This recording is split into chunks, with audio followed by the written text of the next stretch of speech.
नमस्कार मेरे प्यारे YouTube के साथियों, मैं हूं मिस्टर एक्स और आज आपके लिए एक और बहुत ही डरावनी और ज़बरदस्त कहानी लेकर के आ चुका हूं।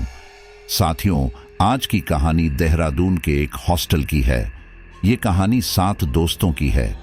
ये 7 दोस्त वहां पर देहरादून के एक हॉस्टल में रहा करते थे। यूं तो ये सातों के सातों ही अमीर बाप की औलादें हैं, तो कह सकते हैं कि थोड़ी बिगड़ैल औलाद है। इनके पास पैसे वगैरह की कोई कमी होती नहीं है, तो यह जब चाहे वहां के चौकीदार को पैसे खिला करके हॉस्टल से बाहर अपनी क्लास की गर्ल्स दोस्तों के साथ बाहर घूमने के लिए, पार्टी करने के लिए, दारू बियर वगैरह पीने के लिए निकल जाते थे। ऐसे ही एक बार वो रात को बड़ी धूमधाम से पार्टी करके वापस हॉस्टल में आ रहे थे और उसी रात उन अमीर बापों की औलादों के साथ ऐसा हादसा हुआ जिससे वो बुरी तरह सहम गए। उस हादसे ने उनके अंदर इतना भयानक डर बैठा दिया था कि वो पार्टी वार्टी करना सब कुछ भूल चुके थे और अब केवल उनका एक मकसद यही था कि कैसे भी करके वो इस मुसीबत से बाहर कैसे निकल सकते हैं। तो उन्होंने अपने पास जितने भी पैसे थे वो सब कुछ उस एक मुसीबत से निकालने में लगा दिए।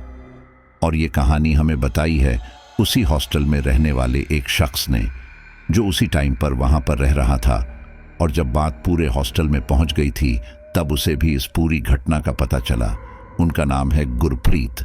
तो जैसा कि गुरप्रीत ने हमें बताया कि ये घटना आज से लगभग 3-4 साल पुरानी है और उन्होंने इस पूरी घटना को अपनी आंखों के सामने देखा था। तो आज की स्टोरी को आगे बढ़ाएं उससे पहले मैं आपसे कहूंगा कि अगर आप भी अपनी कोई आपबीती या अपने आसपास किसी ऐसी घटना को होते हुए देखा है तो आप बेझिझक मेरे साथ शेयर कर सकते हैं। इसके लिए आपको नीचे दिए गए डिस्क्रिप्शन में व्हाट्सएप का लिंक मिल जाएगा, जहां से आप डायरेक्टली मुझसे बात कर सकते हैं। और दूसरी बात की, अगर अब तक भी आप चैनल से नहीं जुड़े हैं तो इंतज़ार किस चीज़ का है। इस रिश्ते को दिल से मजबूत बनाएं। और हाँ, जितने भी लोग कहानी सुन रहे हैं वो जल्दी से अपना एक छोटा सा और प्यारा सा कमेंट ज़रूर कर दें, ताकि आखिर में मैं अपने कुछ लॉयल फ्रेंड्स के नाम ले सकूं। तो चलिए, अब इस कहानी को मैंने अपने ही अंदाज में तैयार किया है, तो मैं अपने ही पर्सपेक्टिव से इस पूरी कहानी को बयां करने वाला हूं। एक बार वो 7 दोस्त, जिनमें 4 लड़के थे और 3 लड़कियां थीं, ये हॉस्टल के बाहर एक क्लब में पार्टी करने के लिए चले जाते हैं और वहां पर पार्टी करते करते उन्हें काफी रात हो जाती है। उन सभी दोस्तों का नाम है पंकज, ब्रजेश, अरविंद, रविंद्र, साक्षी, पायल, सुहाना। तो यह सभी दोस्त उस दिन हॉस्टल के बाहर पार्टी करने में मशहूर हैं। अरविंद सभी दोस्तों से कहता है, क्यों यारो, अब हॉस्टल नहीं चलना है क्या? रविंद्र कहता है, नहीं, अभी तो शुरुआत है और अगर तुझे डर लग रहा है या दूसरों की बातों पर विश्वास है कि यहाँ सचमुच भूत प्रेत घूमते हैं, रात को 12 बजे के बाद तो तू जा सकता है। अरविंद ने कहा, क्या बात करता है रविंद्र, यार तुझसे बड़ा डरपोक अभी कोई और यहाँ बैठा है। मेरे को तो अगर तू अकेले भी पूरे हॉस्टल की चौकीदारी करने के लिए बोले, गाना तो यहाँ का चौकीदार सो जाता है, पर मैं बिना सोए और बिना डरे, बिना कहीं छिपे में तुझे चौकीदारी करके दिखा सकता हूँ। और अगर भूत भटका भी ना तेरे भाई के पास तो उसकी ऐसी वॉट लगाऊंगा कि वह यह हॉस्टल तो दूर, इस पूरे देहरादून के आसपास भी नहीं भटकेगा। साक्षी कहती है कि क्या यार, तुम सब लोग भी ये फालतू टॉपिक लेकर बैठ जाते हो? अरे एक तो हम लोग उस चौकीदार को पैसे भरकर वार्डन से छुपकर पार्टी करने आए हैं और तुम लोग हो कि यह बकवास की बातें किए जा रहे हो। पायल ने कहा, हाँ यार साक्षी, तू सही कह रही है। यह लोग ये फालतू बातें करते करते फिर बहस शुरू कर देंगे, फिर पूरी पार्टी का मजा किरकिरा हो जाएगा। सुहाना ने कहा, इन लोगों का तो पता नहीं, पर तुम लोग अगर इन लोगों को इतना सुनाते जाओगे तो पार्टी कब करोगे? वैसे भी अब बात को खत्म करते हैं और पार्टी शुरू करते हैं। अरविंद और रविंद्र को तो पार्टी के अलावा कुछ और नहीं सूझता है। जब पार्टी करते हैं तो यह लोग अपनी अपनी राम कथा लेकर बैठ जाते हैं। पंकज कहता है, चुप कर मेरी माँ, अभी तो तू इन दोनों को चुप करा रही थी और अब खुद इन लोगों से भी कई गुना ज्यादा बोल चुकी है।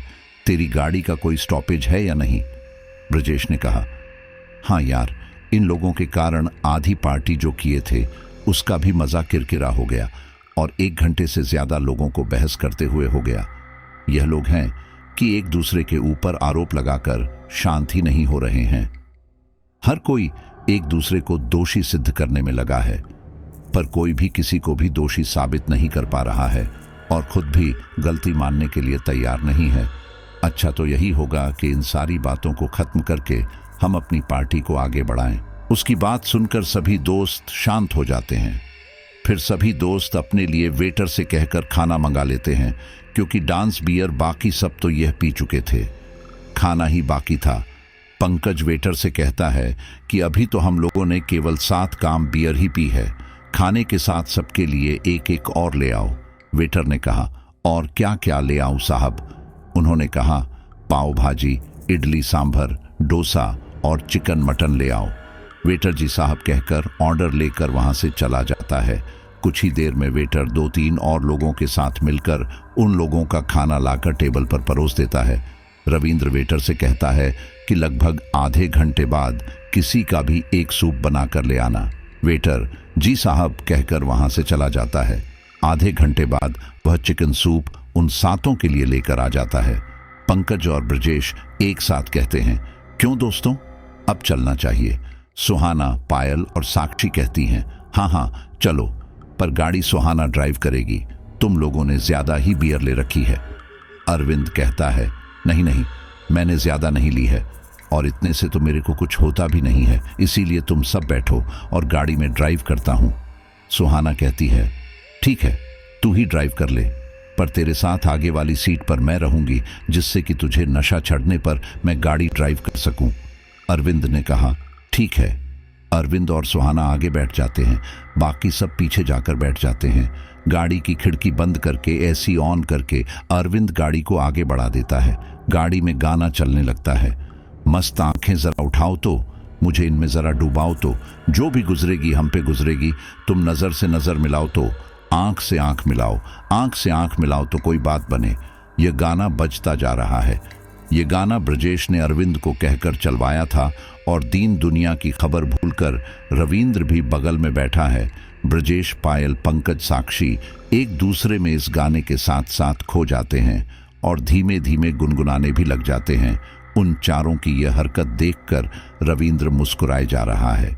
जब यह गाना खत्म होता है तो उन चारों का ध्यान टूटता है। वह चारों रविंद्र को मुस्कुराता हुआ देखते हैं तो थोड़ा झेपने लगते हैं। उन लोगों को इस तरह शर्माता हुआ देखकर रविंद्र कहता है कि अरे यारो चिल करो, इतना क्यों शर्मा रहे हो, मैं ही तो हूं और मुझे तो सब कुछ पता है, फिर भी तुम लोग मुझसे ही शर्मा रहे हो। ब्रजेश कहता है, अबे तू पागल है क्या, तेरे से कौन शर्माएगा। रविंद्र कहता है कि तुम चारों शर्मा रहे हो। और कौन? अरविंद हंसते हुए कहता है, हाँ शायद तूने सपना देख लिया होगा, यह चारों तेरी बातों से नहीं शर्माए हैं बल्कि मुझे देखकर शर्माए हैं। पंकज ने कहा, क्या यार अरविंद, तू रविंद्र के साथ मिलकर कुछ भी बोलता रहता है। अरविंद ने कहा, मैं कहाँ किसी के साथ मिला हूं, मैं तो आगे देखते हुए गाड़ी ड्राइव कर रहा हूं। वह तो रविंद्र ने मुझे इशारा किया तो नजर घुमा लिया, वरना मैं भी इस रोमांटिक पल से अनजान रह जाता। पायल ने कहा, देखो देखो सुहाना कैसे रविंद्र को साइड वाले मिरर से निहार रही है। रविंद्र शर्माने लग जाता है। साक्षी बोली, क्या हुआ बच्चू, शर्माने लग गए ना अपनी वाली की बात सुनकर। रविंद्र थोड़ा संभलते हुए कहता है कि नहीं नहीं, मैं किसी से नहीं शर्मा रहा हूं। अरविंद बोला, रविंद्र तू सबकी टांग खिंचाई कर रहा था, तुमने तो उस बेचारे की ही टांग खिंचाई कर डाली। अच्छा है कि मेरा कोई नहीं है, नहीं तो अभी इन चारों की तीखी नजरों से मैं भी नहीं बच पाता, पर अब तुम 6 लोगों की टांग खिंचाई में कर सकता हूं। ब्रजेश कहता है, चिंता क्यों कर रहा है, तेरा भी कोई ना कोई आ ही जाएगा, तब हम भी देखते हैं कि तू कैसे बचता है। अरविंद कहता है, हाँ हाँ तब की तब देखी जाएगी। उन 7 दोस्तों को मस्ती करते करते काफी टाइम हो जाता है और कुछ ही देर में उन सभी का हॉस्टल भी आ जाता है। वह सभी कार से उतरते हैं और चौकीदार की कार को पार्किंग में लगाते हैं। उसके बाद लड़कियां अपने रोड के उस पार वाले हॉस्टल में जाने लगती हैं और लड़के इस ओर वाले हॉस्टल में जाने लगते हैं। पंकज, ब्रजेश, रविंद्र, अरविंद चारों अपने हॉस्टल में पहुंचते हैं और वहां पर वह देखते हैं कि साक्षी, सुहाना और पायल तीनों उनके हॉस्टल में ही आई हुई है। अरविंद कहता है, अरे तुम तीनों मेरे से छुप छुप कर अब यह भी प्लान बनाने लगे। हॉस्टल से निकलने का विचार है क्या? रविंद्र कहता है कि इन सबको मैंने तो नहीं बुलाया। पंकज और ब्रजेश की प्लानिंग हो सकती है। पंकज और ब्रजेश एक ही साथ एक ही स्वर में कहते हैं, अबे यार, तुम दोनों पागल हो क्या? तुझे तो पता ही है रविंद्र, तू तो मेरे ही साथ बैठा था, फिर मैं प्लानिंग कैसे कर सकता हूं?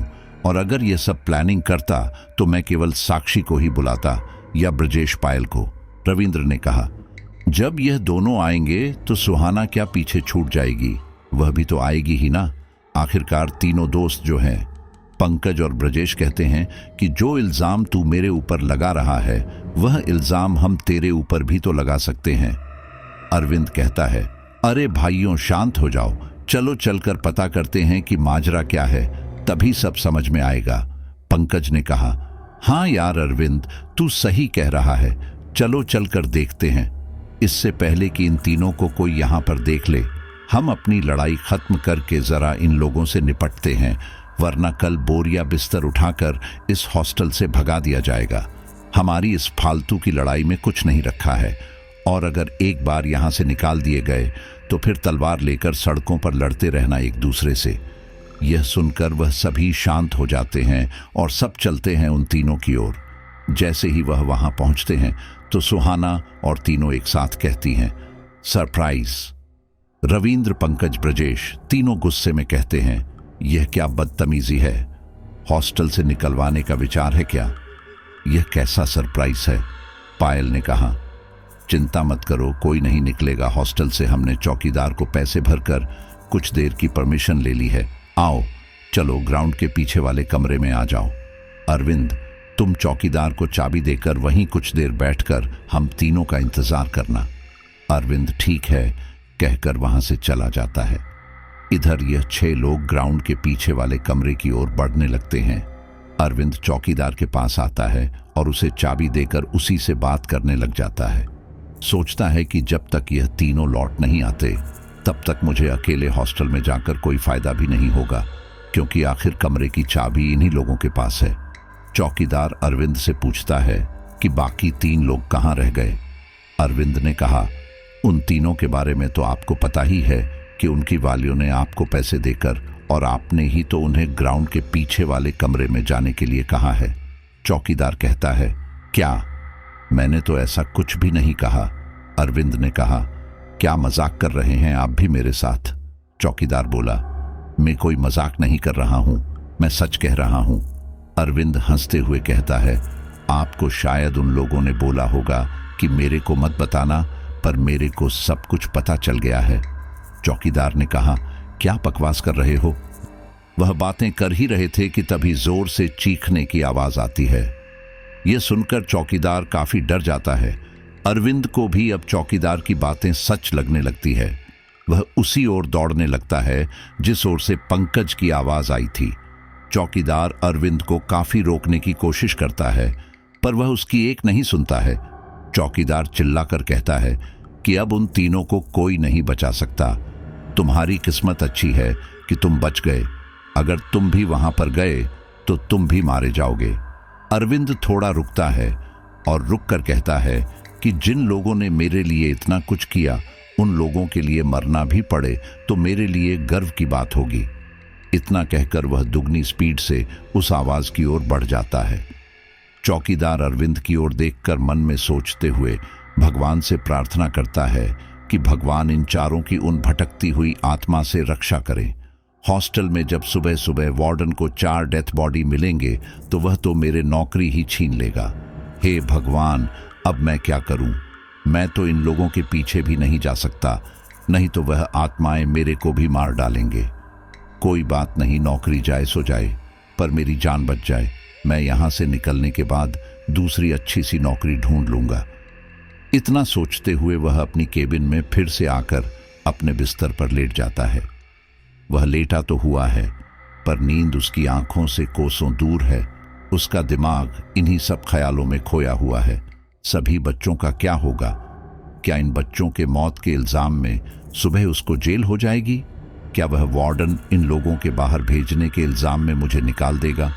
हे भगवान, तू ही मेरी और इन बच्चों की रक्षा कर सकता है। हे ऊपर वाले, बचा लेना मेरे को इस मुसीबत से और इन नादान बच्चों को भी। दूसरी तरफ अरविंद भागते भागते ग्राउंड के पीछे वाले कमरे में पहुंचता है तो वहां का नजारा देखकर वह दंग रह जाता है। वहां 3 क्रूर चेहरे वाली लड़कियां पंकज, ब्रजेश और रविंद्र को अपने दांतों के बीच दबाए हुई थीं और मुंह पर तीनों के अपने जले हुए हाथों को रखे हुए थीं। अरविंद के लिए अच्छी बात यह थी कि उन तीनों लड़कियों की पीठ अरविंद की ओर थी। अरविंद के लिए यह सबसे अच्छा मौका था कुछ करने का। वह कुछ देर अपने मन में कुछ सोचता है, फिर अचानक से उसे कुछ याद आता है। वह याद आते ही उसके चेहरे पर एक चमक आ जाती है। दूसरी तरफ अपनी केबिन में लेटा हुआ चौकीदार सोचता है कि अगर उसे नौकरी नहीं मिली तो वह क्या करेगा, अपने बच्चों का पेट कैसे भरेगा। तभी उसे भी कुछ याद आता है और वह अपना ड्रॉर खोलकर हनुमान चालीसा की किताब निकालकर ग्राउंड के पीछे वाले कमरे की ओर बढ़ जाता है। वह सोचता है कि दूसरों के बच्चे सो मेरे बच्चे, मुझे इन बच्चों को बचाना ही होगा। तभी अरविंद एक ताबीज अपने गले से निकालकर, और दूसरा जो उसकी मां ने दिया था कि जब यह टूट जाए या खो जाए तब उसको इस्तेमाल करना, वह अपनी जेब से उसको निकालकर 2 लड़कियों के ऊपर फेंक देता है। उसके ऐसा करते ही पंकज और रविंद्र आजाद हो जाते हैं। वह दोनों एक तड़प और एक चीख के साथ वहां से गायब हो जाती है। उसके ऐसा करते ही वह तीसरी लड़की जिसने ब्रजेश को दबोच रखा था, वह उसे छोड़कर अरविंद के ऊपर झपटती है कि तभी उसके ऊपर एक हनुमान चालीसा की किताब आकर पड़ती है और वह भी एक तड़प के साथ जोरदार चीख के साथ वहां से गायब हो जाती है। अरविंद जब हनुमान चालीसा की किताब को देखता है तो वह जल्दी से पीछे पलटता है। अपने पीछे चौकीदार को खड़ा देख उसके मन को शांति मिलती है। चौकीदार उन चारों को अपने अपने कमरों में जाने के लिए कहकर वहां से चला जाता है। वह चारों भी अपने अपने कमरे की ओर बढ़ने लगते हैं। ब्रजेश कहता है कि हम सबको थोड़ा ज्यादा दर्द है, पर खुशी इस बात की है कि हम सभी सही समय पर बच गए। अरविंद ना आता तो न जाने क्या हो जाता। अरविंद ने कहा, देखा, मैंने कहा था कि मैं इस भूत की ऐसी वाट लगा लूंगा कि यह आसपास भी नहीं भटकेगा। हो गए ना यह सब गायब। पंकज ने कहा, चुप कर, इसमें चौकीदार का भी बहुत बड़ा रोल है। रविंद्र कहता है, तुम सब बंद करो ये अपनी लड़ाई और हमें इस मुसीबत का कोई स्थायी हल ढूंढना होगा, क्योंकि यह किसी के द्वारा भी हम लोगों पर हमला कर सकती है। हम लोग इन लोगों के हमले से बच गए हैं, इसीलिए हम लोगों को और ज्यादा सतर्क रहने की जरूरत है। अरविंद कहता है, हाँ यार, क्या पता कि हम लोगों का गुस्सा किसी और पर भी निकाल दे, अगर वह हम लोगों को ना पकड़ पाए दोबारा तो। इसीलिए स्थायी हल तो होना ही चाहिए। ब्रजेश कहता है, हाँ यार, पर अभी सो जाओ, इस मुद्दे पर कल बात करते हैं। पंकज ने कहा, हाँ यार, वैसे भी हम लोग थके हुए हैं। कुछ ही देर बाद सभी एक दूसरे को गुड नाइट बोलकर सो जाते हैं। ब्रजेश अगले दिन दोपहर को स्कूल के बाद पायल को पिछली रात घटी सारी घटनाएं बता देता है और उनको पिछली रात वाले होटल में जहां पर वह पार्टी किए थे वहीं पर शाम 4 बजे आने को कहता है। ब्रजेश और सभी दोस्त शाम को 4 बजे होटल पहुंच जाते हैं। जब वह होटल पहुंचते हैं तो वह देखते हैं कि तीनों लड़कियां वहां पर पहले से ही उनका इंतजार कर रही हैं। पंकज कहता है, बहुत अच्छा हुआ कि तुम लोग समय से आ गए, नहीं तो जो प्रचलन चला आ रहा है कि हर बार लड़कियां लेट होती हैं, वह प्रचलन टूट गया। हम लोगों को तो लग रहा था कि इतने गंभीर मुद्दे पर बात करने के लिए भी शायद हम लोगों को बहुत सारा इंतजार करना पड़ेगा। रविंद्र कहता है कि हाँ भाई, तू सही कह रहा है, लगता है ये लोग भी हम लोगों के साथ रहते रहते समझदार हो गए हैं। सुहाना थोड़ा गुस्सा होते हुए कहती है कि क्या बकवास कर रहे हो, तुम लोगों से ज्यादा समझदार हैं हम लोग। तुम लोग तो एक नंबर के डफर हो जो कि 3 भूतनियों का सामना भी नहीं कर पाते हो। यह सुनकर अरविंद हंसते हुए कहता है कि हाँ सुहाना, तूने यह बात तो सही कही है, ये लोग तो पूरे के पूरे डफर हैं। मैंने अकेले ने 2 भूतनियों का सामना कर लिया था। पंकज और ब्रजेश कहते हैं, क्या यार अरविंद, तू भी इन्हीं लोगों की साइड हो गया? ब्रजेश कहता है कि क्या कर सकते हैं भाई, जब अपनी ही गैंग में जयचंद बैठा है तो। अरविंद कहता है कि तुम लोग मुझे जयचंद कह रहे हो, तुम्हें पता है कि यह लोग तुम्हारी कौन लगती है, तो इस हिसाब से तो मैं किसी की भी साइड जाऊं मैं जयचंद नहीं कहलाऊंगा। भाभियों की साइड जाऊं या भाइयों की। यह सुनकर सभी लोग एक दूसरे की ओर देखकर शर्माने लगते हैं। रविंद्र खुद को संभालते हुए और गला साफ करते हुए कहता है कि क्या तुम लोग फालतू की बातें लेकर बैठ गए? जिस गंभीर मुद्दे पर बात करने आए थे, मुझे लगता है वह तो शायद तुम लोग भूल ही गए। अरविंद ने कहा, कोई भी किसी भी मुद्दे को नहीं भूला है, बस हम लोग इन्हीं छोटी छोटी बातों में खुशियां ढूंढकर खुश रह लेते हैं, क्योंकि गंभीर मुद्दे और मुसीबतें तो जीवन का हिस्सा होती हैं। जब भी जहां भी खुश होने का मौका मिले या दूसरों को खुश करने का मौका मिले, उसको छोड़ना नहीं चाहिए। इससे दिमाग कई गंभीर बातों पर सोचने के लिए ज्यादा सक्षम हो जाता है। पंकज सभी को शांत कराते हुए कहता है, चलो अब हम लोग अपनी बात को शुरू करते हैं। पायल कहती है, उससे पहले हम सभी अपने लिए एक एक कॉफी और कुछ स्नैक्स मंगा लेते हैं। ब्रजेश वेटर को बुलाकर सभी के लिए 1-1 बर्गर, एक एक कॉफी और नमकीन लाने के लिए कहकर वेटर को भेज देता है। अरविंद कहता है कि बात दरअसल यह है कि अब तो उन भूतनियों ने मेरी प्यारी भाभियों का भी रूप देख लिया है और वह तीनों उसे रखकर हम लोगों की जान लेने पर तुली हुई है। इसीलिए अब हम लोगों को बिना जांच पड़ताल के कोई भी कदम नहीं उठाना चाहिए। रविंद्र कहता है कि क्यों ना हमें एक बाबा के पास जाना चाहिए जो शायद इस समस्या का समाधान कर सकें। ब्रजेश कहता है कि वार्डन का क्या होगा, वह तो इन सारी चीजों पर विश्वास भी नहीं करता है और वह यहाँ पर कोई भी पूजन नहीं होने देगा। साक्षी ने कहा, मेरे पास एक आइडिया है, क्यों ना तुम लोगों के हॉस्टल के वार्डन को हम लोग किसी बड़े व्यक्ति से कहकर एक पार्टी आयोजित कराकर उसमें भेज देते हैं और उसी एक रात में हम अपने इस मिशन में कामयाब हो जाएंगे। पंकज ने कहा, आइडिया बुरा नहीं है, पर पार्टी करेगा कौन और इनको बुलाएगा कौन, और हमारी जान पहचान भी वहां तक नहीं है कि हम किसी बड़े व्यक्ति से बात कर सके। हम लोगों के पेरेंट्स तो इन सारी बातों पर विश्वास एक पल को कर भी लें। वार्डन को बुलाने के साथ साथ हमें भी बुलाना पड़ जाएगा, नहीं तो वार्डन को शक हो जाएगा, इसीलिए कोई दूसरा रास्ता ढूंढो। वह यह सब बातें कर ही रहे थे कि इतनी देर में वेटर उनका ऑर्डर लेकर आ जाता है। वह सभी खाते हुए और कॉफी पीते हुए कुछ मन में सोचते जा रहे हैं। तरह तरह के ख्याल बन और बिगड़ रहे हैं। कुछ सोचते हुए अचानक से पायल कहती है कि क्यों ना हम इसमें भी चौकीदार की मदद लें। अरविंद ने कहा, वह कैसे, उसके पास इतने पैसे थोड़ी है कि वह इतनी बड़ी पार्टी का आयोजन कर सकें। हाँ, पर हम लोग सभी पैसे इकट्ठे करके चौकीदार को दे देते हैं और कहेंगे कि अपने बच्चे के बर्थडे का बहाना बनाकर वह एक बड़ी पार्टी का आयोजन करे और वहां पर वह हॉस्टल के सभी स्टाफ को बुलाए। रविंद्र ने कहा, अरे वाह पायल, तुमने तो हमारी समस्या का समाधान एक ही पल में कर दिया।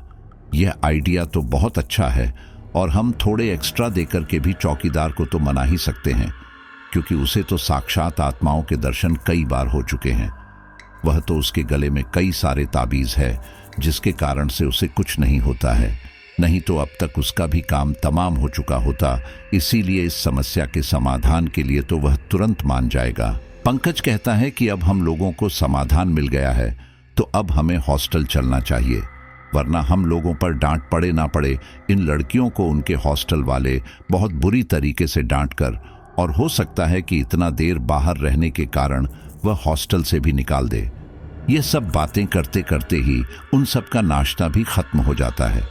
वह 7 दोस्त होटल के बाहर आ जाते हैं और एक ऑटो लड़कियों के लिए बुक करके उनके हॉस्टल भेज देते हैं और दूसरा ऑटो अपने लिए बुक करके वह चारों दोस्त अपने हॉस्टल आ जाते हैं। चारों दोस्त हॉस्टल आने के बाद रात वाले चौकीदार फूलचंद के आने का इंतजार करने लगते हैं। कुछ देर बाद उनके खाने की घंटी लगती है और वह चारों दोस्त खाना खाने के लिए डाइनिंग हॉल में चले जाते हैं। वहां उन्हें फूलचंद खाना खाता हुआ मिल जाता है। पंकज धीरे से उनके कान में जाकर कहता है कि अंकल, खाने के बाद आप हम चारों से मिलना, आपसे कुछ जरूरी काम है। फूलचंद ने कहा, अगर तुम लोग सोच रहे हो कि मैं तुम लोगों की आज फिर से जाने में मदद करूंगा तो ऐसा कुछ भी नहीं होने वाला है, क्योंकि मैं तो उसी दिन तुम लोगों को बड़ी मुश्किल से बचा पाया हूं, वरना तुम लोगों के जाने के साथ साथ मेरी नौकरी भी चली जाती। इसीलिए मेरे पास बाहर जाने का प्रस्ताव लेकर तो आना ही मत। पंकज ने कहा, नहीं अंकल, आज हमें कहीं बाहर नहीं जाना है। आज एक दूसरा महत्वपूर्ण काम है जो सिर्फ आप ही कर सकते हो।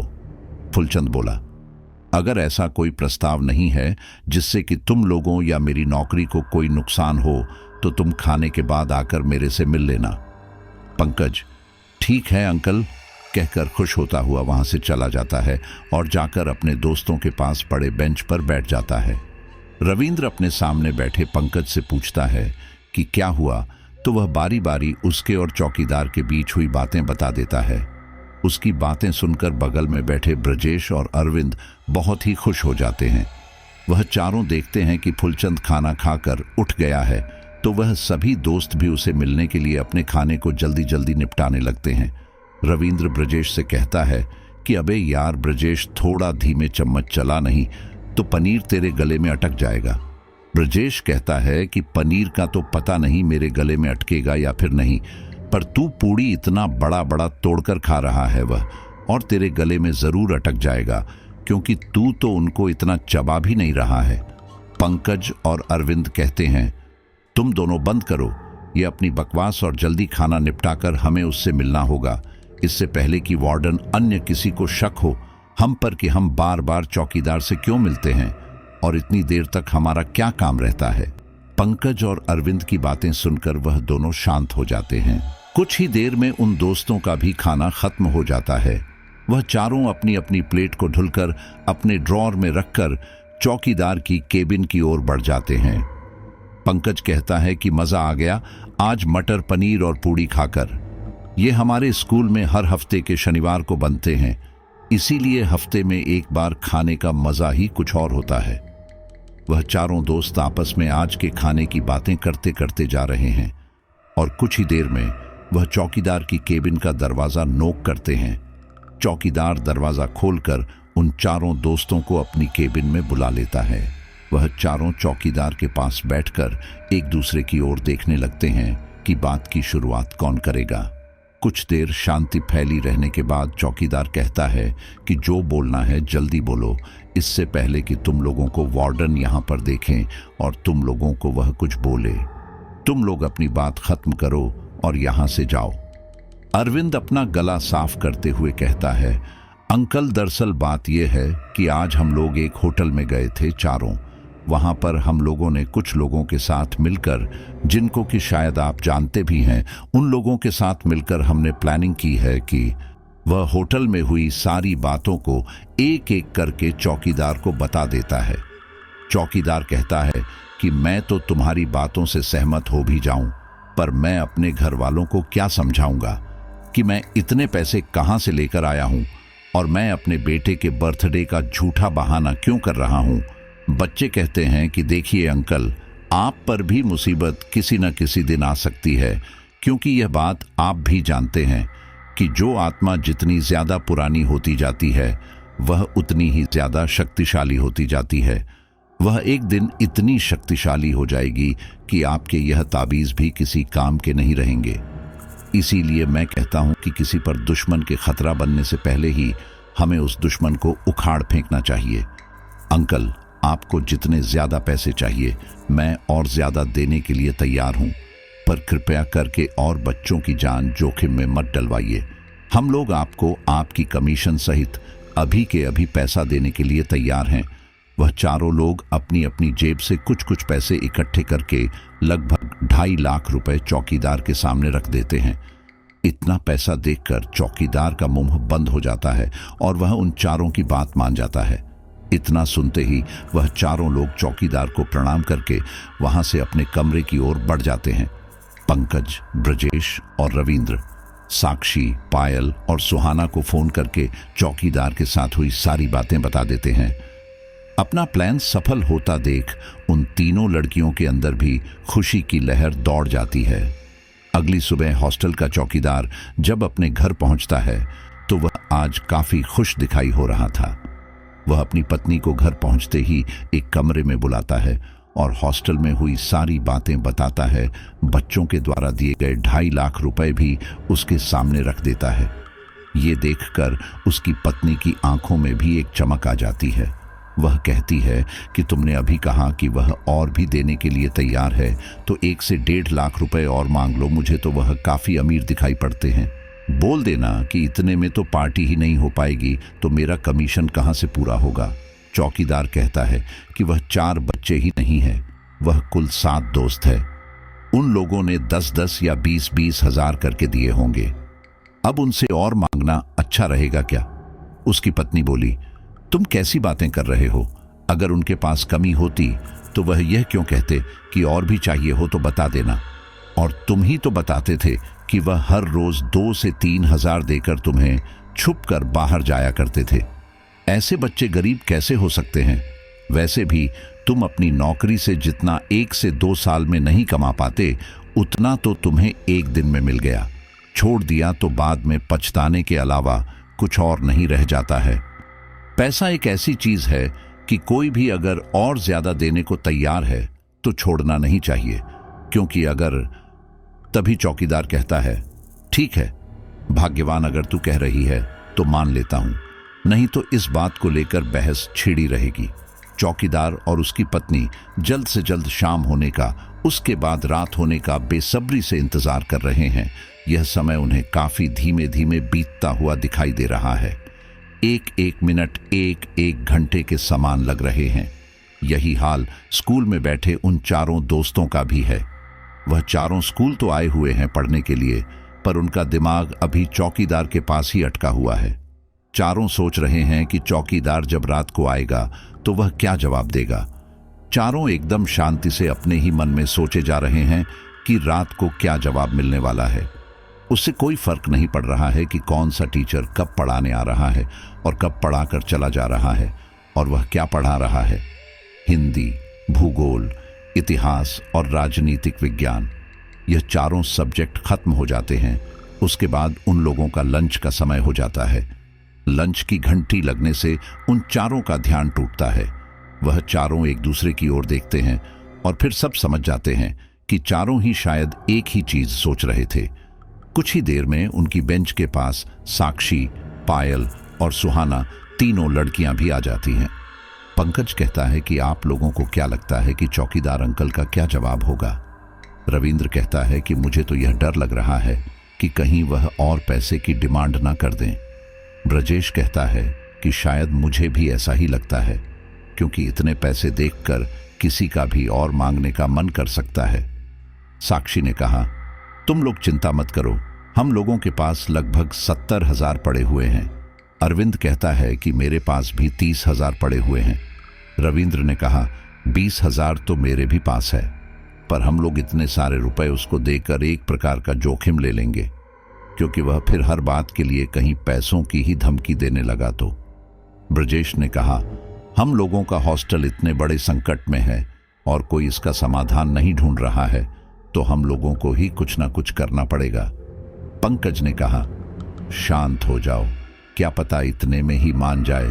तुम लोग इतने बड़े दूरदर्शी मत बनो, फालतू में ही टेंशन की दुकान बन रहे हो।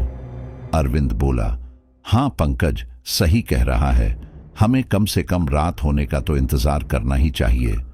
पायल ने कहा, चौकीदार एक तो हमारी मदद कर रहा है और हम उसके बारे में गलत सोच रहे हैं। किसी के आने से पहले ही हमें किसी बात के निर्णय पर नहीं पहुंचना चाहिए। अरविंद कहता है कि चलो अब क्लास शुरू हो चुकी है। हम लोगों की बातों में ही पूरा लंच पीरियड बीत गया। हमारे द्वारा हॉस्टल से लाया हुआ खाना भी खत्म हो गया।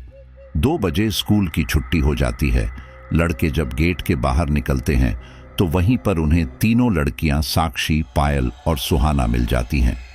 वह तीनों कहती हैं कि कितने भी पैसे की जरूरत हो तुम लोग फोन करके जरूर बताना, यह भी बताना कि चौकीदार का जवाब क्या है। पंकज कहता है कि ठीक है, तुम लोग शांत हो जाओ, जो भी होगा तुम लोगों को पता चल ही जाएगा। इतना कहकर 4 दोस्त आगे बढ़ जाते हैं। तीनों लड़कियां उन्हें जाता हुआ देख रही हैं और सोचती है कि इन लोगों के साथ जो भी हो अच्छा ही होना चाहिए। चौकीदार को इतने में ही मान जाना चाहिए, नहीं तो हम सभी लोगों के पास कुछ नहीं बचेगा। इधर सभी दोस्त अपने अपने मन में सोच रहे हैं कि वह तीनों लड़कियां कितनी अच्छी हैं। वह अपना सब कुछ, जितना भी रुपए है, सब देने के लिए तैयार है, ये जानते हुए भी कि 1 महीने से पहले उन्हें उनकी पॉकेट मनी नहीं मिलेगी उनके घर से। फिर भी उन लोगों के पास अपना खर्चा चलाने तक के लिए भी नहीं रहेंगे अगर उसने 1 से 1.5 लाख की डिमांड कर दी तो। हम लोगों को खुशी तो इस बात की है कि हमने अपना अपना जीवन साथी दुनिया में सबसे अच्छा ढूंढा है। अरविंद कहता है कि मुझे पता है तुम तीनों क्या सोच रहे हो। तुम लोगों जैसी ही एक मेरे को भी मिलनी चाहिए, जो कि हर मुसीबत में हम सभी के काम आ सके। रविंद्र ने कहा, नहीं, सिर्फ तेरे हर मुसीबत में। अरविंद ने कहा, क्यों? सभी के क्यों नहीं? जब मेरी प्यारी भाभी आप सभी के काम आती हैं तो वह क्यों नहीं? इतना सुनते ही सब मुस्कुराने लग जाते हैं। पंकज हंसते हुए कहता है कि रविंद्र का कहने का मतलब है कि पहले ढूंढ तो ले, तभी तो किसी के काम आ सकेगी। तुम लोगों और मेरी प्यारी भाभियों की दुआ रही तो बहुत जल्दी ही उन्हें उनकी एक और सहेली मिल जाएगी और तुम लोगों को तुम्हारी भाभी। चारों के बात करते करते ही उन लोगों का हॉस्टल आ जाता है।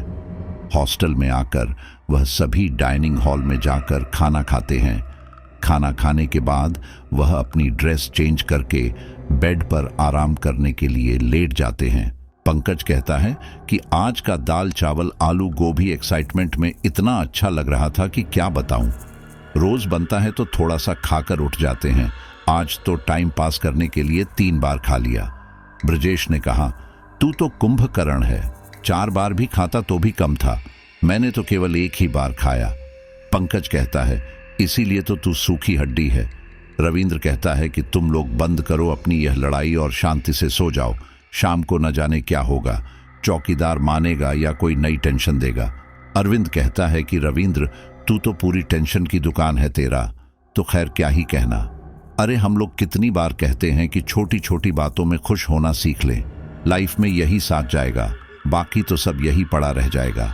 कुछ मीठी यादें जो कि लड़ाई मस्ती जैसी भी हम लोगों ने बिताई हैं, वही हमेशा याद आएंगे ना, कि किसी की टेंशन किसी को हमेशा याद आएगी। पंकज ने कहा, हाँ अरविंद, तू सही कह रहा है।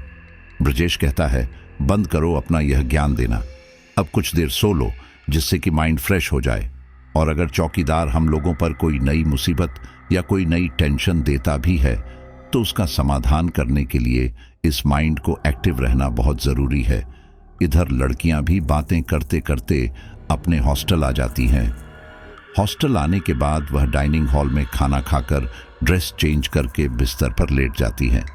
साक्षी कहती है कि यार पायल, क्या होगा उन लोगों के साथ, कहीं चौकीदार इन लोगों के पैसे लेकर इन लोगों की बात ही ना माने, उल्टा इन लोगों को धमकी देने लग गया तो क्या होगा।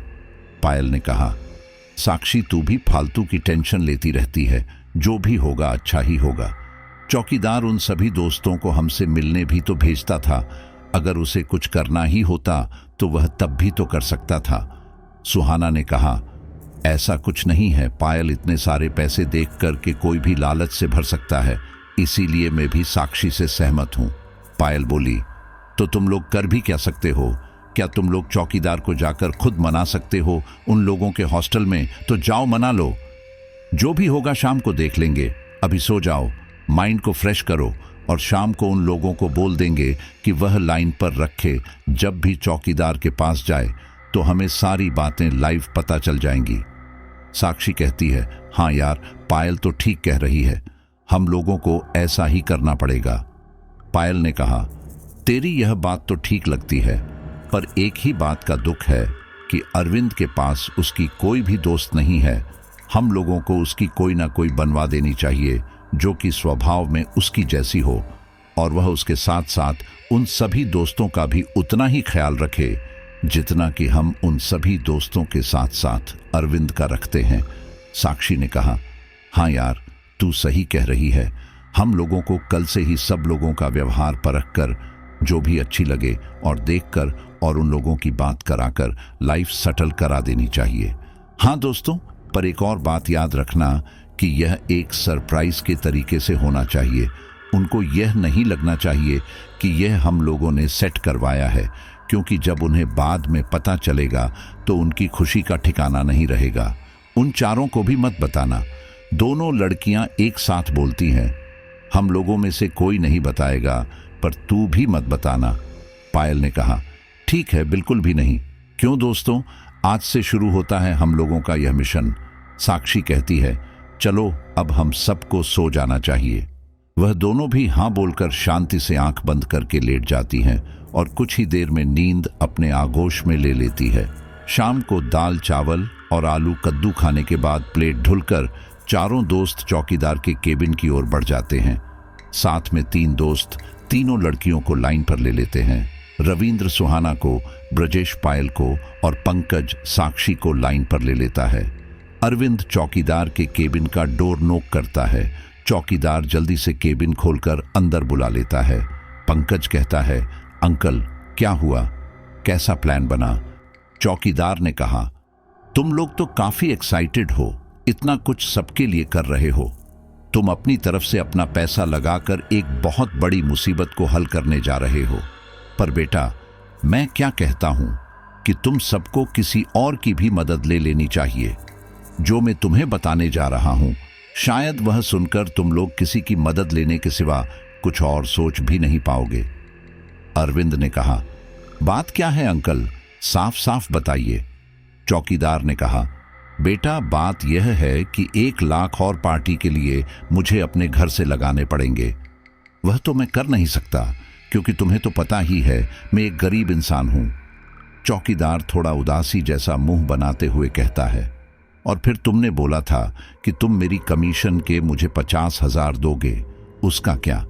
पंकज कहता है कि अंकल शायद मुझे भी ऐसा ही लग रहा था कि ऐसा ही होने वाला है। चौकीदार ने कहा, मतलब क्या है तुम्हारा? पंकज कुछ बोल पाता उससे पहले ही रविंद्र उसे आंखों के इशारे से बात पलटने को कहता है। पंकज कहता है, कुछ नहीं अंकल, मुझे भी ऐसा ही लग रहा था कि और भी पैसों की जरूरत पड़ सकती है। अरविंद चौकीदार के आगे 1 लाख रुपए रखकर कहता है कि अंकल इतने में आप पार्टी कीजिए, आपका काम खत्म होने के बाद आपका कमीशन आपको मिल जाएगा। चौकीदार मन में सोचता है कि अगर अभी मैंने ज्यादा जबरदस्ती की, कुछ कहा, तो मुझे कुछ भी नहीं मिलेगा, इसीलिए सब्र रखने में ही भलाई है। चौकीदार कहता है, ठीक है बेटा, पर याद रखना मेरा कमीशन दे जरूर देना, क्योंकि मेरी नौकरी जाए या ना जाए, पर वार्डन से तुम्हें इस स्कूल से जरूर निकलवा दूंगा। रविंद्र और पंकज गुस्सा होने वाले ही होते हैं कि उनके हाव भाव को देखकर अरविंद और ब्रजेश उन दोनों को शांत रहने का इशारा करते हैं। अरविंद चौकीदार से कहता है, तो अंकल फिक्स रहा, आप परसों अपने बेटे की बर्थडे पार्टी रखें। कल आप इस हॉस्टल के वार्डन सहित सभी स्टाफ को इनवाइट कीजिए। चौकीदार ने कहा, ठीक है बेटा। कुछ और देर बात करने के बाद वह चारों दोस्त चौकीदार की केबिन से बाहर आ जाते हैं। अरविंद पंकज और रविंद्र से कहता है, हर जगह गुस्सा दिखाना अच्छा नहीं होता। अगर तुम लोग वहां जरा भी गुस्सा दिखाते तो वह चौकीदार मना कर देता, फिर हम लोग क्या करते? तुम लोगों को तो पता ही है कि चौकीदार के अलावा तो बाकी सारे वार्डन से भी हमारी शिकायत कर सकते हैं। ब्रजेश कहता है, हर जगह गुस्सा काम नहीं आता। जहां प्यार से काम बन रहा हो वहां प्यार से ही बना लेना चाहिए, क्योंकि गुस्सा कभी कभी काम को बिगाड़ भी देता है। पंकज कहता है, ठीक है, अब हम ऐसा नहीं करेंगे, पर अभी तुम लोग बंद करो अपनी यह रामायण। रविंद्र कहता है, हाँ पंकज सही कह रहा है, अभी हमें परसों के बारे में सोचना चाहिए। जो होने वाला था उससे तुम 2 महान बुद्धिमान लोगों ने बच्चा तो लिया। कुछ देर में वह चारों रूम में आ जाते हैं। पंकज साक्षी से कहता है कि देखा, हम सभी जो शक कर रहे थे वहां एकदम सच निकला।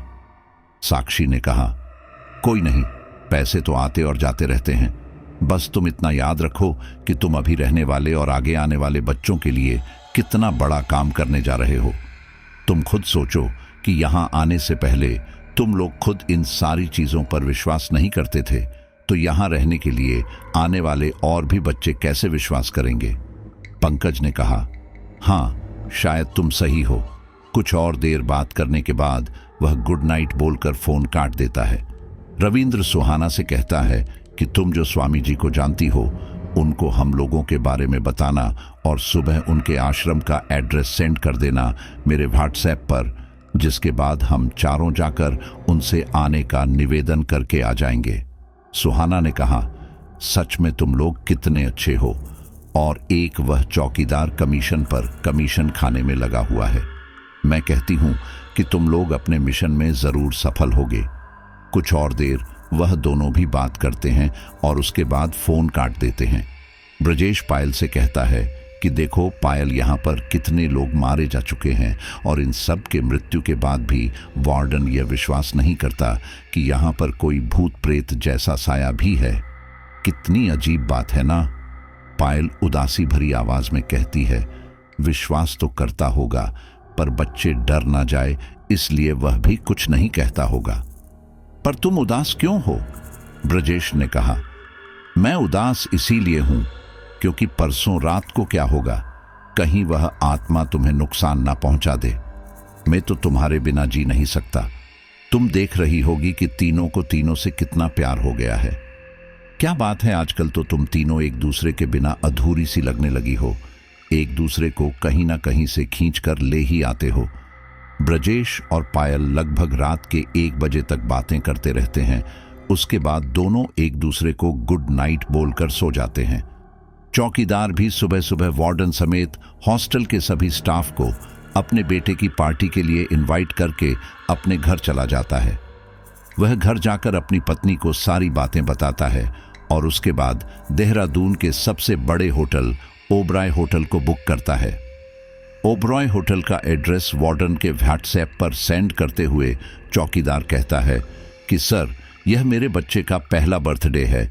इसको मैं बड़े ही धूमधाम से मनाना चाहता हूं, तो आप जरूर से जरूर इस एड्रेस पर टाइम से पहुंच जाना, क्योंकि आपके बिना तो यह पूरी पार्टी ही अधूरी लगेगी।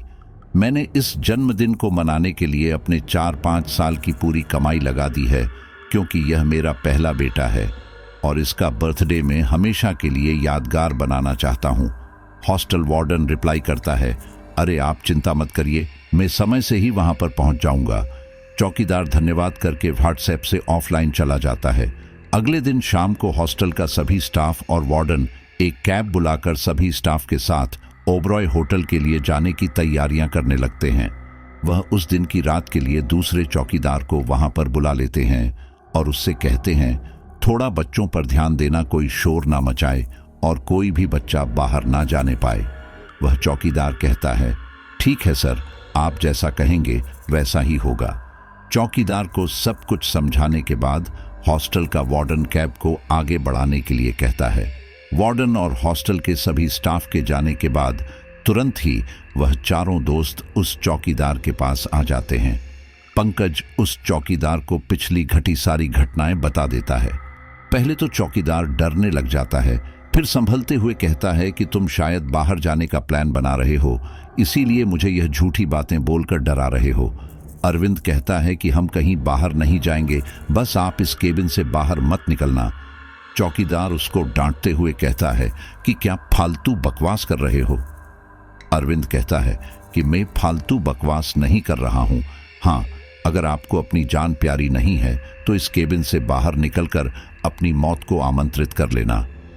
चौकीदार ने कहा, तुम लोग फालतू बोल रहे हो, देख लो मैं तुम्हारी इस फालतू बकवास के लिए वार्डन को भी कॉल लगा सकता हूं। रविंद्र कहता है कि अंकल, अगर आपको हम पर विश्वास नहीं है तो चलिए केबिन में, हमें कुछ दिखाना है आपको। फिर वह पांचों लोग चौकीदार के केबिन के अंदर जाते हैं तो रविंद्र उन्हें चौकीदार के द्वारा लगाई गई हनुमान जी की तस्वीरें और कुछ अभिमंत्रित काले धागे दिखाता है। ब्रजेश कहता है, अब तो हुआ ना विश्वास, अगर यहां पर ऐसा कुछ नहीं होता तो पुराने वाले चौकीदार अंकल ये सारी चीजें क्यों रखते। वह चारों चौकीदार से बातें कर ही रहे थे कि तभी द्वार पर हरिओम नमः शिवाय करते हुए एक स्वामी जी आ जाते हैं। स्वामी जी को देखते ही वह चारों जाकर उन्हें प्रणाम करते हैं और चौकीदार से स्वामी जी का परिचय कराते हैं। अब चौकीदार को इन बच्चों पर पूरा विश्वास होने लगा है। स्वामी जी चौकीदार से कहते हैं कि कई बाल्टियों में मीठा शरबत घोलकर उसमें नींद की गोली मिलाकर सभी बच्चों को खिलाकर जल्द से जल्द नीचे आ जाओ। चौकीदार स्वामी जी को प्रणाम करके वाटर कूलर से कई सारी बाल्टियों में लगभग 8-10 बाल्टी रही होंगी, सब में पानी भर के चीनी घोलकर नींद की गोली मिलाकर रूम में एक एक बच्चे को एक एक रूम में जाकर पिलाता है और कुछ ही देर में वह नीचे आकर स्वामी जी को सूचना देता है कि काम हो गया है। साधु महाराज उन चारों दोस्तों के साथ जाकर हर एक रूम के बाहर अभिमंत्रित चावल और लोरी से एक लाइन खींचते जाते हैं। ये सब करने के बाद वह कुछ ही देर में नीचे आ जाते हैं। उसके बाद अपने साथ लाई हुई ईंटों और लकड़ियों से एक हवन कुंड तैयार करते हैं। सामग्री जैसे कि कुंड में डालने के लिए हवन सामग्री बनाते हैं। अपने झोले से एक भभूत निकालकर कुंड के चारों ओर लाइन खींच देते हैं और चौकीदार समेत उन चारों को हवन कुंड के पास बैठने को कहते हैं। कुछ ही देर में स्वामी जी मंत्र पढ़ना शुरू करते हैं। कुछ देर मंत्र पढ़ने के बाद उन्हें जोर जोर से डरावनी आवाजें सुनाई देने लगती हैं। इतनी डरावनी आवाज सुनकर वह पांचों डरने लग जाते हैं।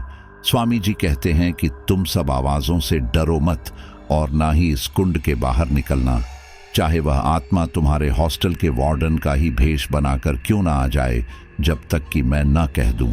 कुछ ही देर बाद 3 जले हुए शरीर वहां प्रकट होते हैं और कहते हैं, ए बाबा, बंद कर यह अपने मंत्र, नहीं तो इन बच्चों के साथ साथ तू भी मरेगा। साधु महाराज इतना कुछ सुनने के बाद भी मंत्र अपने जारी रखते हैं। वह कुछ और देर मंत्र पढ़ लेने के बाद पूछते हैं कि बता, तुम तीनों यहां क्यों आई हो? वह तीनों एक साथ डरावनी आवाज में कहती है, नहीं बताएंगे, चाहे तू कुछ भी कर ले। स्वामी जी कुछ और देर अपने मंत्रों को जारी रखते हैं। कुछ देर बाद उनमें से एक लड़की कहती है कि मैं तुझे सब कुछ बता रही हूं, पर मुझे न्याय चाहिए, वह भी आज के आज, अभी के अभी। यहां काम करने वाले रात के चौकीदार फुलचंद और रसोइया नागलमल, दिन के चौकीदार प्रकाश नाथ ने मेरे साथ संबंध बनाया और झांसे में रखा कि मैं तुमसे शादी कर लूंगा। जब समय आया तो मेरे को छोड़ दिया। समाज के डर से जब हमने उन्हें प्रेशराइज करना शुरू किया तो उन तीनों ने मिलकर मुझे मारकर यहीं इसी हॉस्टल के पीछे वाले पार्क में दफना दिया। दूसरी लड़की, जिसका नाम निकिता है, वह कहती है, अब तो तूने जान ली मेरी सारी बात, जो इसके साथ घटा वही मेरे साथ भी। अब इस निकिता को न्याय चाहिए, वह भी आज के आज, तभी इसको मुक्ति मिलेगी। तीसरी लड़की, जिसका नाम सीमा है, वह कहती है कि यह चौकीदार हमसे बचने के लिए ही अपने केबिन की इतनी सुरक्षा कर रखा है, क्योंकि यह जानता है कि इन तीनों के द्वारा किए गए पाप इन लोगों का पीछा नहीं छोड़ेंगे। हम लोग इनको मार ही देंगे। यह चौकीदार बार बार बच जाते थे, इसीलिए हम तीनों से यहाँ के कई सारे बच्चों को मारने का भी पाप हो गया। इसमें हम तीनों की क्या गलती है? स्वामी जी कहते हैं, हाँ, मैं सब समझ सकता हूँ, क्योंकि शरीर छूटने के बाद सोचने की शक्ति कम हो जाती है, जिसके कारण वह आत्माएं कुछ भी अनर्थ कर सकती हैं। स्वामी जी चौकीदार को कहते हैं कि तुम उस हॉस्टल के वार्डन को फोन लगाओ और कहो कि यहाँ पर बहुत बड़ा हंगामा हो गया है। रात के ही रात सभी स्टाफ और रात के चौकीदार को लेकर आ जाएं। चौकीदार ऐसा ही करता है। वार्डन तो आने के लिए तैयार हो जाता है, पर चौकीदार सब समझ जाता है कि यह सब उन आत्माओं का किया धरा है मेरे को बुलाने के लिए, और अगर मैं गया तो मारा जाऊंगा। चौकीदार वार्डन से कहता है, सर मैं नहीं जा सकता, क्योंकि मेरे बच्चे का आज पहला बर्थडे है, बर्थडे को खराब नहीं कर सकता। फोन पर वहां बैठा चौकीदार कहता है कि यहां पर पुलिस आई हुई है, जो कि रात के चौकीदार से अभी के अभी बात करना चाहती है, इसीलिए उसे लेकर यहां पर आ जाइए। पुलिस का नाम सुनते ही वह चौकीदार सोचता है कि अगर मैं अब नहीं गया तो वार्डन को शक हो जाएगा कि पिछले बच्चों की मृत्यु का कारण कहीं न कहीं मैं हूं। वह अपने घर वालों को 1 घंटे में आने के लिए कहकर वार्डन के साथ वहां से हॉस्टल के लिए आने के लिए तैयार हो जाता है। दिन का चौकीदार प्रकाश नाथ और नागल मल रसोइया भी वहां आ जाते हैं। उन सभी को आता देख तीनों अंत में जैसे उन पर झपटने वाली होती है कि तभी स्वामी जी उन तीनों को अपने मंत्रों से रोक देते हैं और कहते हैं कि मुक्तिधाम में जाने से पहले और पाप मत करो, इनको सजा इस धरती का कानून देगा। बस तुम इन्हें डरा धमकाकर इनसे इनके सारे गुनाह कबूल करवा लो। हम रिकॉर्ड करके पुलिस में दे देंगे और यही सबूत के तौर पर इस्तेमाल करके शायद इन तीनों को हम फांसी दिलवाने में कामयाब हो सके। आत्माएं ऐसा ही करती हैं। भारी विकराल स्वरूप बढ़ाकर उन तीनों की ओर बढ़ने लगते हैं। उन सब के पीछे खड़ा वार्डन यह सब देखकर भागने लगता है कि तभी स्वामी जी उसको वहां से भागने के लिए मना करते हैं और वह कहते हैं कि तुम पुलिस को फोन कर दो। वार्डन ऐसा ही करता है। उन तीनों को अपने पास आता देख नागलमल, प्रकाशनाथ और फुलचंद तीनों काफी डर जाते हैं। निकिता कहती है कि अगर तू बचना चाहता है तो अपने सारे गुनाह कबूल कर, वरना तुझे मृत्युदंड देने से मुझे कोई नहीं रोक पाएगा। इतना कहकर वो उन तीनों की ओर एक जोरदार फुक्कार के साथ आगे बढ़ने लगती है। उसका इतना भयानक स्वरूप देखकर वह तीनों काफी डर जाते हैं और अपना सारा गुनाह कबूल कर लेते हैं। पंकज उन सभी बातों को अपने मोबाइल में रिकॉर्ड कर लेता है। कुछ ही देर में स्वामी जी सब कुछ मिटा देते हैं कि वहां पर कोई तंत्र मंत्र की क्रिया भी हुई थी और वहां से उठकर जाने लगते हैं। जाने से पहले वह रविंद्र और पंकज को कुछ समझाते हैं। उसके बाद वह गेट से बाहर चले जाते हैं। कुछ ही देर में पुलिस आती है तो पंकज कहता है, यह तीनों शराब पीकर अपना सारा गुनाह कबूल कर रहे थे जो कि इन्होंने यहाँ रहने वाली आयाओं के साथ किया था। सर, हमने इन तीनों का वह सारा रिकॉर्ड कर लिया है, यह लीजिए। पुलिस वाला जब वह रिकॉर्डिंग सुनता है तो उसमें केवल उन तीनों की ही आवाज होती है। यह सुनकर वह तीनों काफी ज्यादा डर जाते हैं। पुलिस वाले उन तीनों फुलचंद, प्रकाशनाथ और नागलमल को गिरफ्तार कर लेते हैं। सुबह फिर से आएंगे कहकर वह दोनों पुलिस वाले उन तीनों को लेकर पुलिस स्टेशन की ओर बढ़ जाते हैं। पुलिस के जाने के बाद वह स्वामी जी बाहर आते हैं और फिर से हवन कुंड सजाकर मुक्ति क्रिया करते हैं, जिसके बाद उन तीनों आत्माओं की मुक्ति हो जाती है। वह तीनों एक ऊर्जा में होकर आकाश में चली जाते हैं। सब कुछ खत्म होने के बाद वार्डन पूछता है कि तुम लोगों ने यह सब कैसे किया और कब?